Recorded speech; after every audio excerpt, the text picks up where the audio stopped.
انہوں نے کہا ہے کہ جب حضرت عباس نے اپنے اپنے گھوڑے کو کربلا نہر فرات کے اندر لے کے گئے تو وہاں پہ جو منظر تھا وہ یہ تھا، منہ کے قریب آتی تھی موجیں جو بار بار، پانی سے تھوتنی کو اٹھائے تھا راہوار، چمکار کر یہ کہتے تھے عباس نامدار، رحمت خدا کی اے میرے اسپے وفا شیار، کیا مستقل مزاج ہے کیا حق شناس ہے، اور سمجھا میں تجھ کو شاہ کے گھوڑے کا پاس ہے۔ یعنی وہ جو حضرت عباس کا گھوڑا تھا وہ پانی اس لیے نہیں پی رہا تھا کہ وہ یہ سوچ رہا تھا گھوڑا کہ امام حسین کا کچھ دینا پیاسا ہے۔ اور پھر حضرت عباس نے یہ کہا، یہ بات کہہ کے رونے لگا وہ فلک مقام،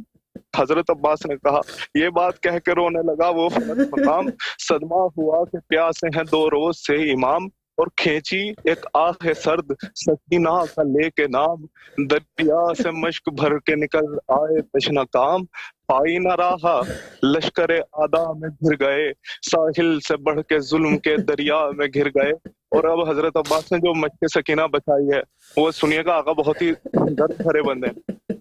اب سنیے گا۔ دامن دامن زرہ کا ڈال لیا مشک پر کبھی، چھاتی تلے لیا کبھی زیرے سپر کبھی،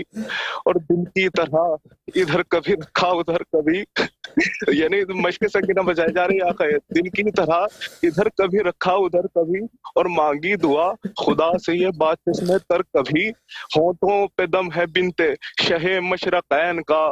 یا رب بچا لے مشق کو صدقہ حسین کا۔